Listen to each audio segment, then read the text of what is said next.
a little few insights into the parasha for this week, which is Vayishlach.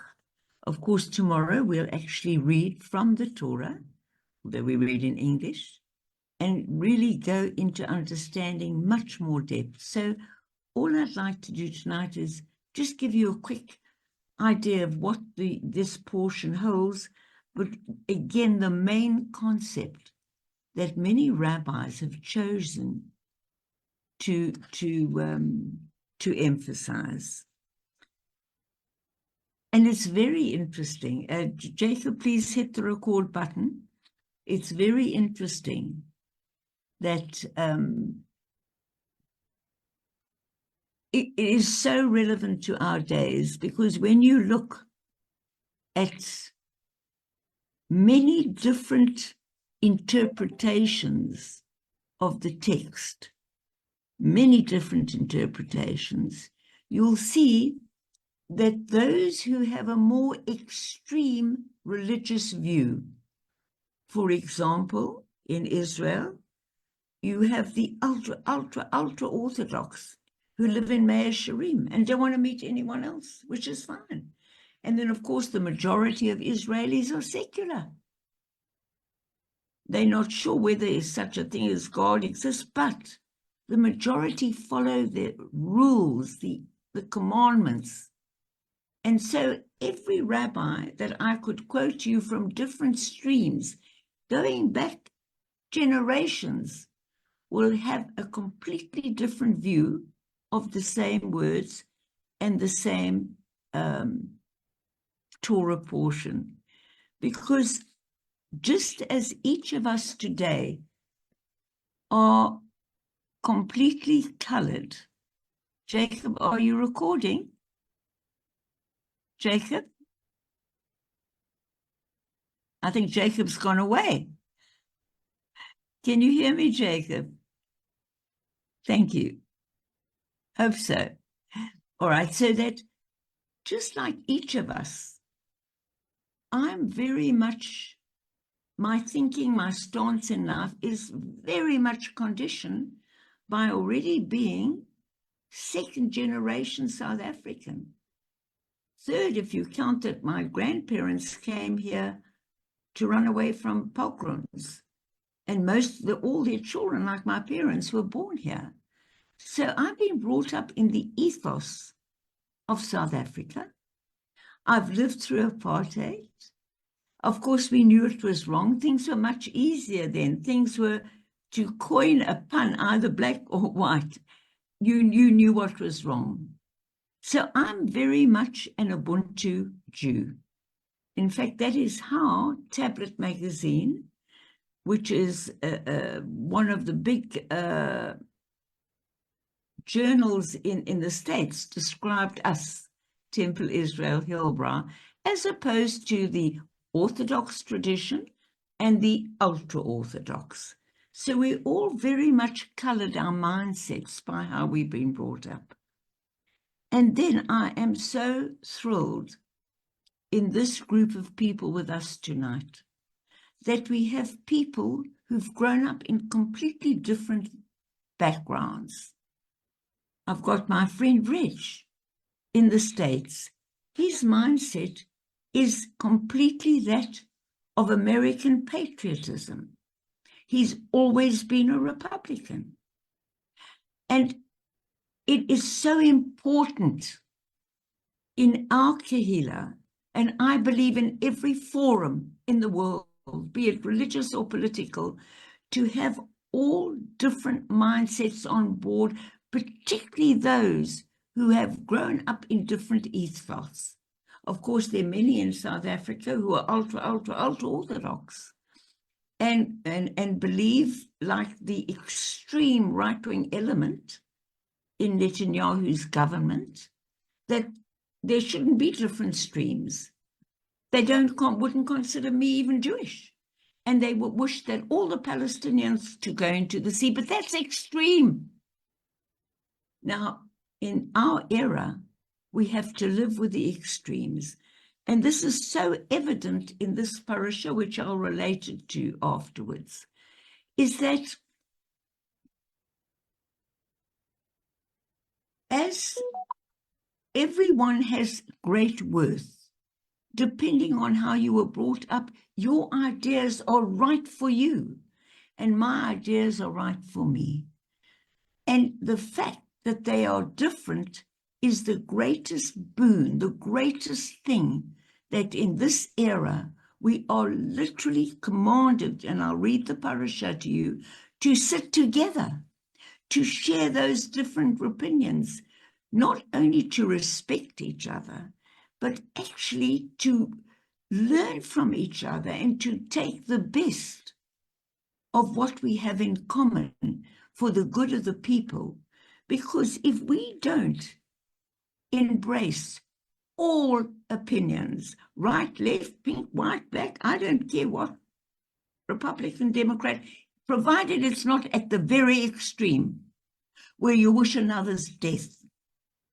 We've got to keep those extremes, I believe, still represented today with us, except when the extreme of either left, which would be, I suppose, emphasized by Russia, or extreme right, religious right of jihadism. We've got to keep those streams from having influence on the majority.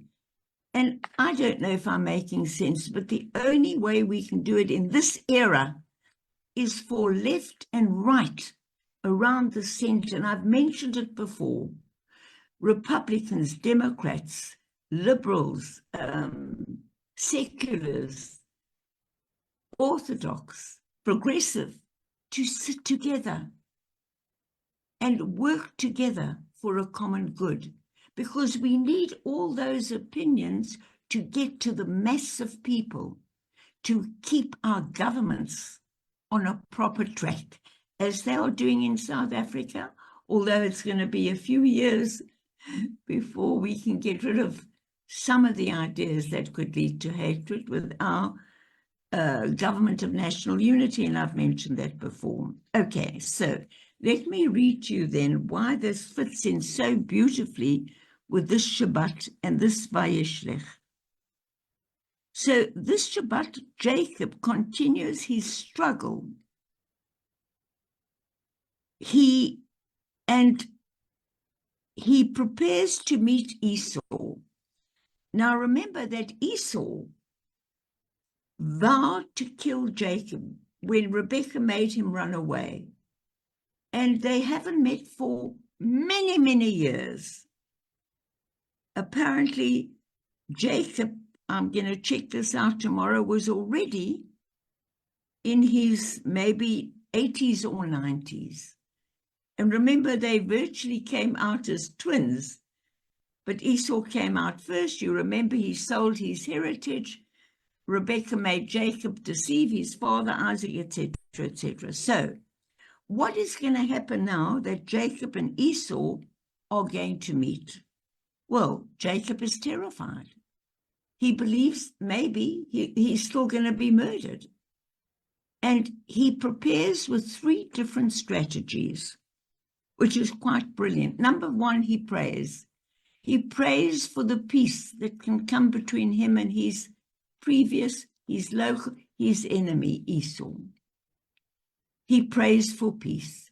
He sends many, many gifts ahead to Esau in the hope that that will calm him down.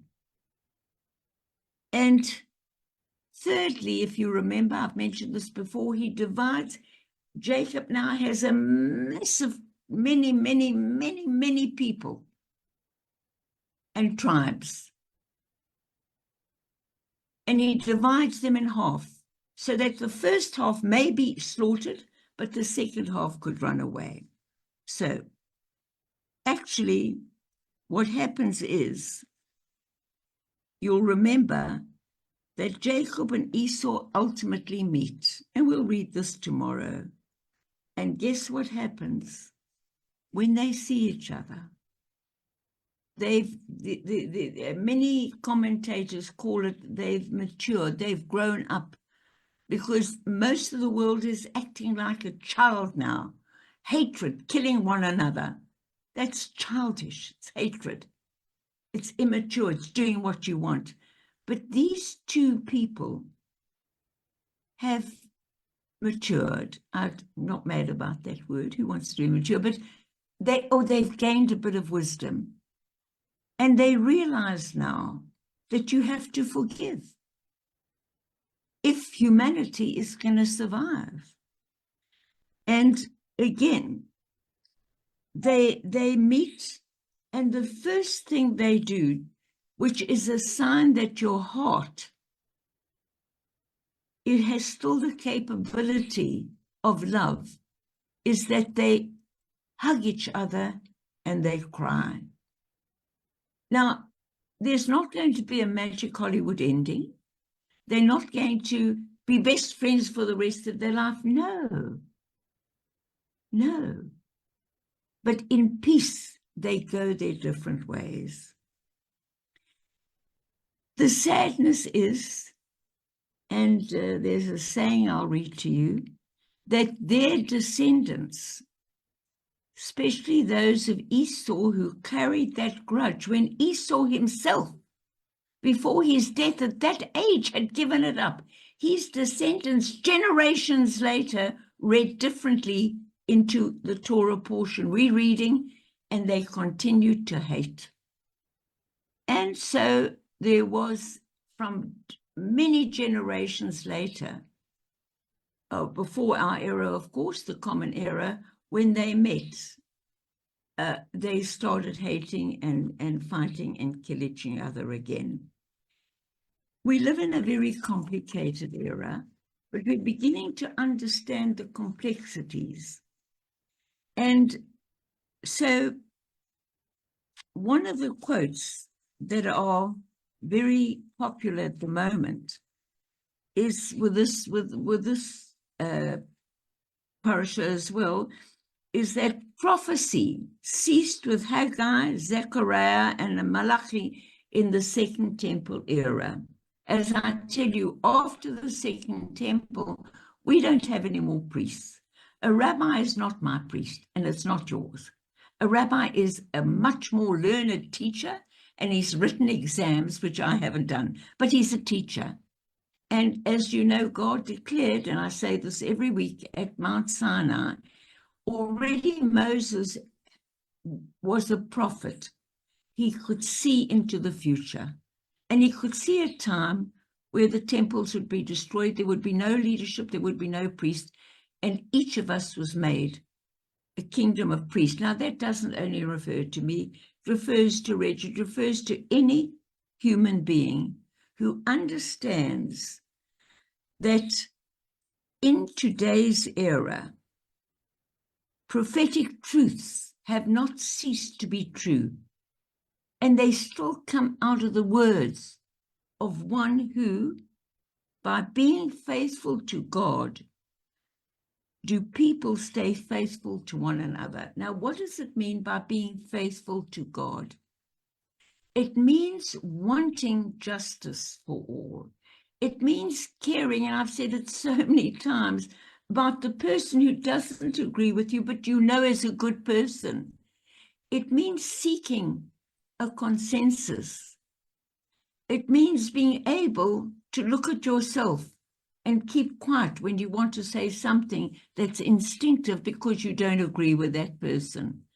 It means feeding the beggar, the poor. It means honoring the disabled. It means your everyday action, your words, no matter who you meet, and no matter where it is, and no matter what circumstances. And hence, we understand that when Jacob and Esau parted in their 90s, 80s, I'll check tomorrow, they wished each other good. They put the past behind them. They could never get rid of it, but they pushed it behind them and understood that that was a journey they had to go through to understand that forgiveness and love is the only way to what religious people would say is redemption, but to what more modern scientific people would say to save humanity, from killing each other off and destroying all creation. Shabbat Shalom.